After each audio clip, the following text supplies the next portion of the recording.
Good evening, I'm Lee Zurich. And I'm Meg Gatto. We are following breaking news tonight. Orleans Parish District Attorney Jason Williams says he fully intends to prosecute the 15-year-old accused of killing a French Quarter tour guide as an adult. Yes, Rob Masson reports the case also has the Louisiana Attorney General calling for a full investigation into the ankle monitoring program that was supposed to be keeping track of Kevin Nunes.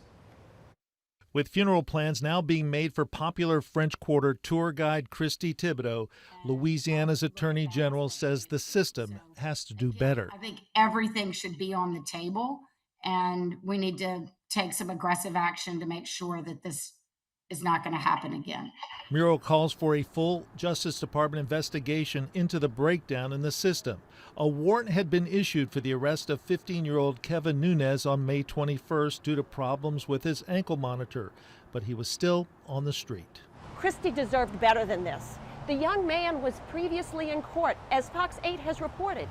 7 counts of aggravated assault, domestic battery, illegal possession of a firearm. Clearly someone who is on the wrong path, clearly someone who needs some help. Judge Candace Anderson issued a warrant for Nunes' arrest on May 21st, but the NOPD says it was one of 4,000 outstanding warrants from juvenile court and was not made a high priority.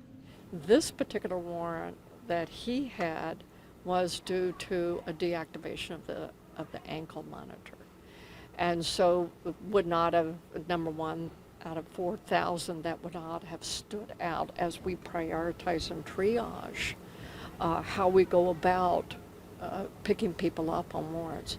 Christy Thibodaux was shot to death as she sat in her car in the 600 block of St. Peter Street on the morning of June 30th. It's just a testament to, unfortunately, the holes that are in this system and New Orleans' inability to get things right. Attorney General Muro now wants the state's highest court to get involved. And I've called for the Supreme Court to tighten up its supervision over the juvenile court system and look at that aspect of the system. In her statement, Attorney General Liz Muro says electronic monitor programs are a waste of time if everybody involved is asleep at the switch.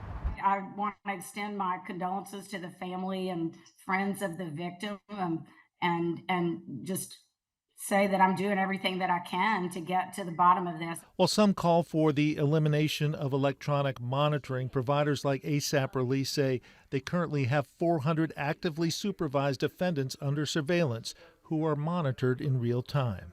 If they told me right now we're not doing GPS anymore, I would have to line up 400 people in the hallways of the CDC court and ask them what are they going to do with these people. There's not any room at the jail. Jill Dennis says the key is real-time monitoring of defendants on monitors and judges who make sure the defendants who tamper with or remove the monitors or fail to adhere to court-ordered conditions lose the privilege. But unless there's live monitoring, it's almost like cameras. Are they a deterrent? They're awfully helpful for after the fact. And the New Orleans Police and Justice Foundation echoes the Attorney General's call for the Supreme Court to step in and draw up new rules for the operation of juvenile court. Defendant Kevin Nunes and 2 other suspects are being held on bonds in excess of $1 million each for the murder of Christy Thibodaux. She will be buried tomorrow.